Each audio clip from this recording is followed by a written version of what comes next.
Hello, Adelere.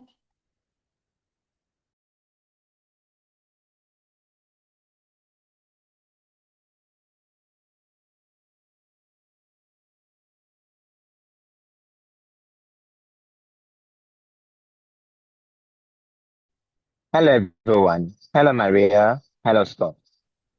Hey, Adelere, I assume you're excellent, and you too, Maria. Yes, I am. Thank you. Nice, and that you're both excellent too. I am, thank you. Wonderful. All right. So, here we are, and we started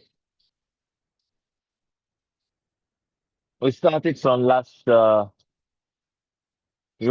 time in the last class to look into the future and take courage from there, right? But we did a type of future, saying that there was nothing to regret, saying there's nothing to regret at the end of day. All right.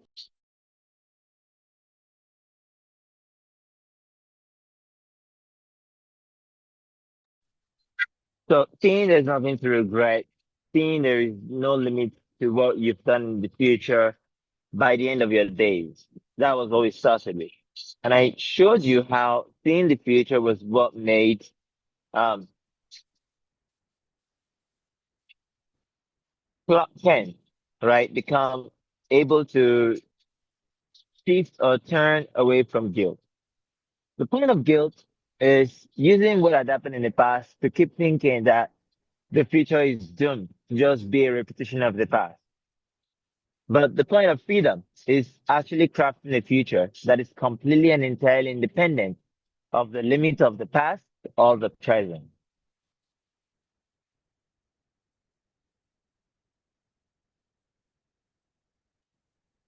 Okay?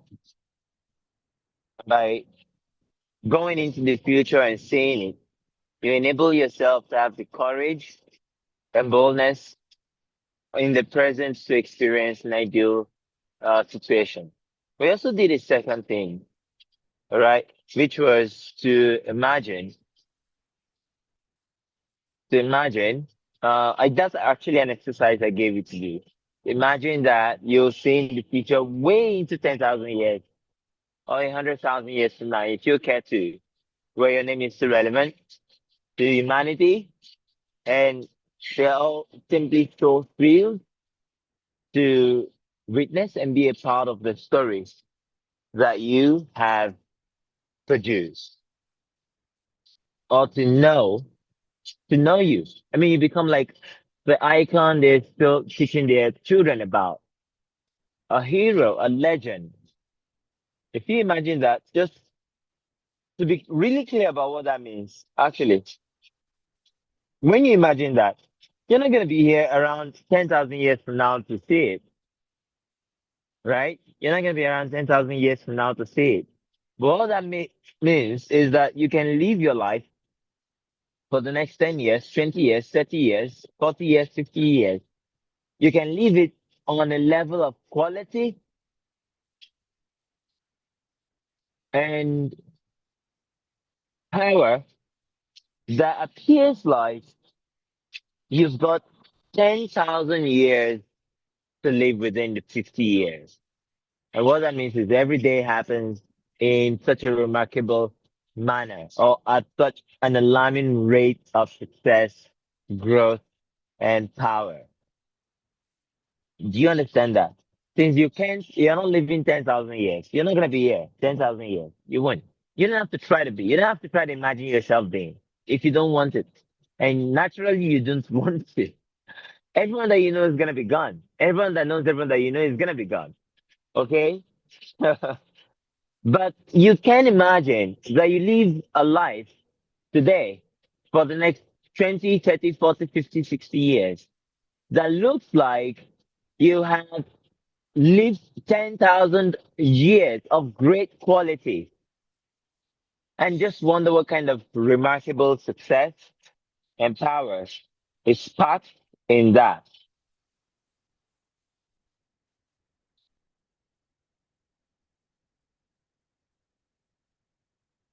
All right. Oh, 1 minute.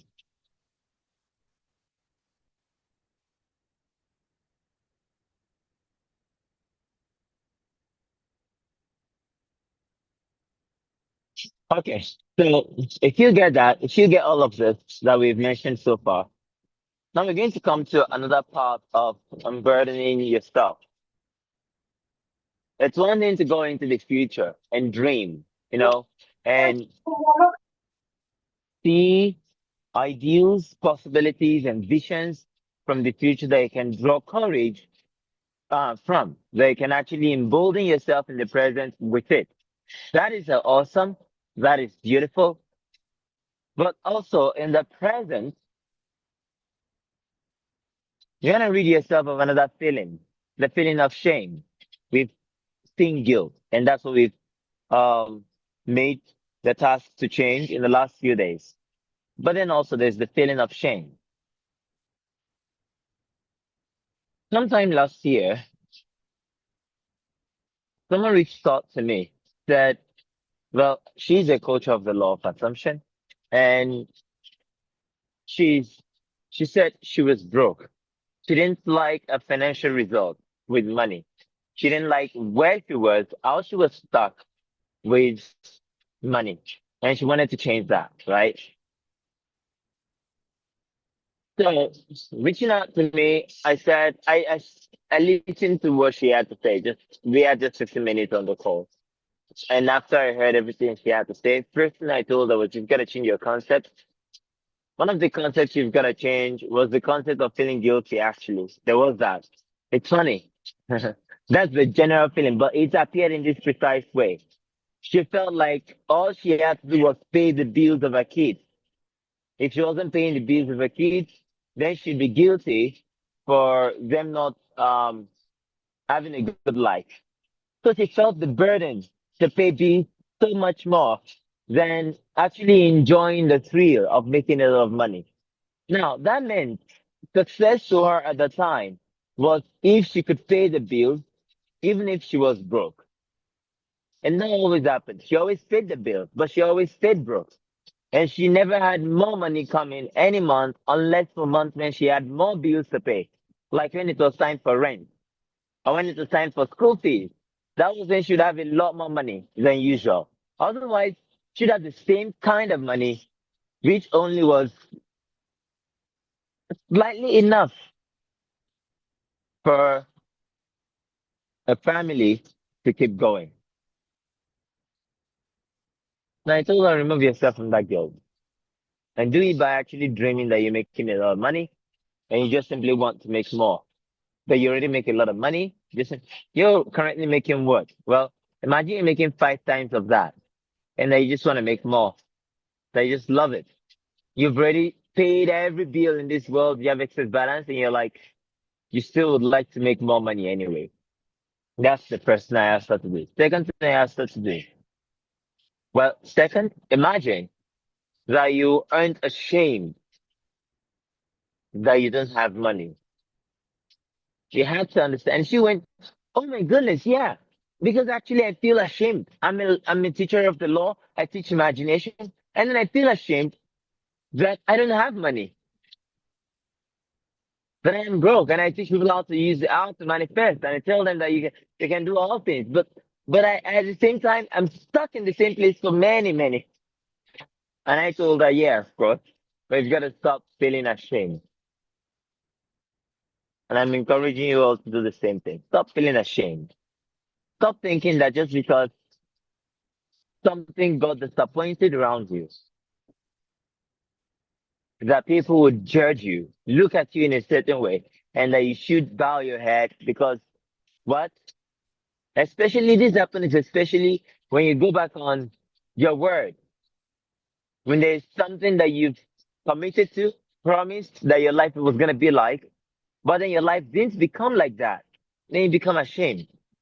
Sometimes ashamed of yourself, sometimes ashamed to present yourself to other people.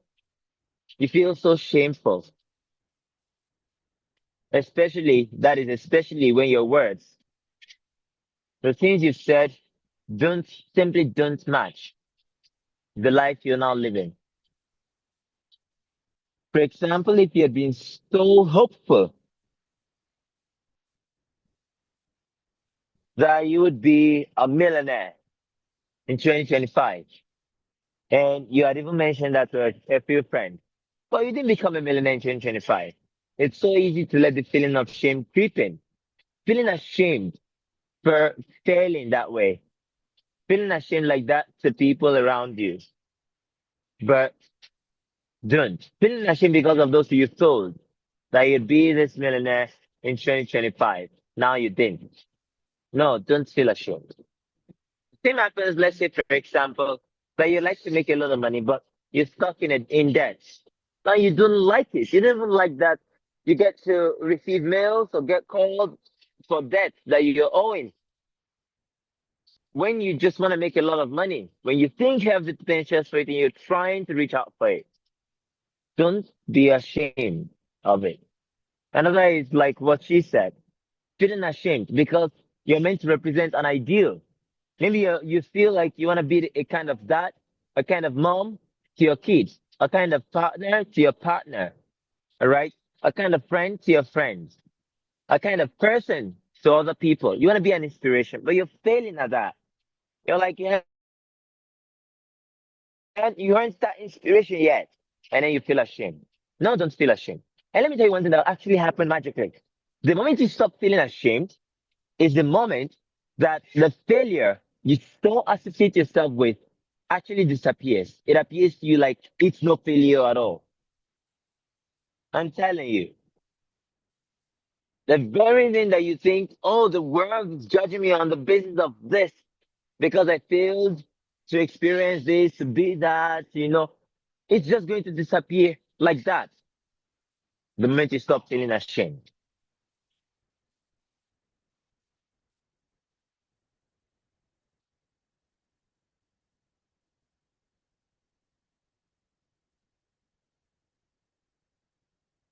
right? You've got to completely remove the idea of shame for all the things you didn't do, all the things you thought you failed at, all the things you thought you disappointed yourself in, all the things you thought you let others down about, all the things you thought you didn't become. If you want to live free and be unburdened, you've got to completely let go of your shame. You can't possibly have shame because, well, as much as shame is he who was nailed on the cross, all right? There's actually that verse in the Bible. It says, let me read it the way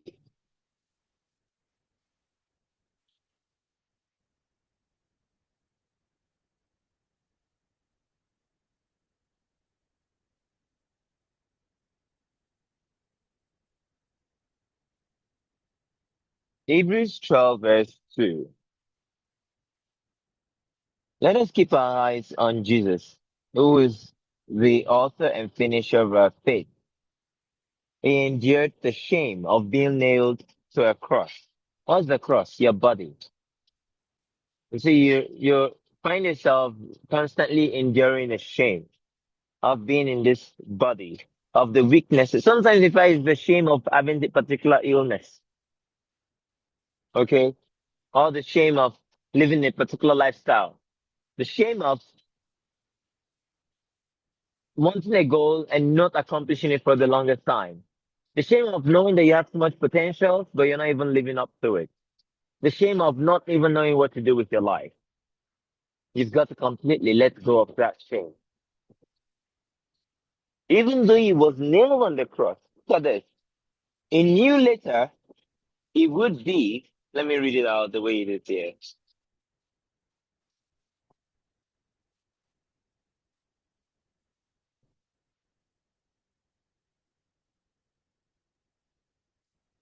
Mm.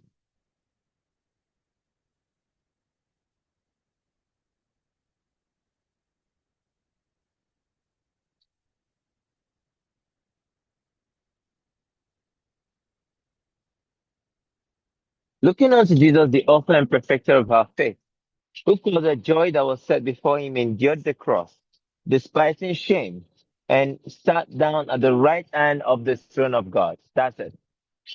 There was shame on the cross, but it would be later actually glorified, magnified, and dignified. And did you know what it did? It didn't look at the shame. It looked at the glory of the throne of God. That was what it looked at. Because look at it again. Who, for the joy that was set before him, okay, it was the joy that was set before him. How was it like, okay, there's joy before you, but it's one thing to go, there's joy before someone. It's another thing to go, because there was, it's another thing to use the word for the word, for the joy that was set before him. The word for means on the purpose of, or recognizing. So he kept his gaze on the joy. He actually he forgot about the shame. And I want you to do that. You've got to let go of the shame, but the way you do that is to come back to the joy that is before you. The joy that all the things that you desire are going to happen. All your dreams are going to come true.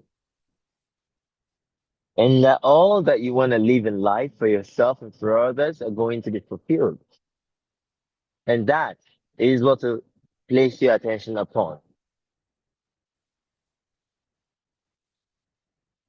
Okay, Scott says, I saw it 10,000 years in the future. Good. I thought the feeling of shame is normal. It's just unnecessary. Yeah, it's completely unnecessary. I can breathe again. There was a book called The Miracle of Forgiveness written by a Mormon prophet. The first 8 chapters were feel bad because it's godly sorrow, and that's good. So feeling shameful for everything unless it fits our definition of God. No more of that. Okay? Unburden yourself from shame. And how do you do it? Focusing your attention on joy, the joy set before you. You just got to be confident there is joy before you. And what kind of joy? The joy of being on the throne of God. That's the joy. So if you want to actually release yourself from all shame completely, this is what you've got to contemplate. I am God. How on earth can God be ashamed? If, for example, God said there shall be light, and there isn't light, it's not going, no, there isn't light yet. There isn't light. We don't see light. Is God going to be ashamed of that? Or is God just going to go, well, I see the light, so there shall be light? Which one do you actually suppose God would be? Ashamed? No. If God were a father and then didn't inspire the kid or didn't raise the child well, do you think God would be ashamed of that? Of course not. What would God rather do? Simply see that the child is now well raised. Just simply match on into the wish fulfilled anyway, forgetting all the shame. That's what God would do. Well, that's the joy set before you, that you are able to do that, and you are to explore it and stop the shame. Then we're going to pick it up from here on Monday, where we're going to dive deeper into forgetting the shame. And of course, by actually contemplating, we contemplate the joy set before us on Monday. Until then, bye bye, everyone.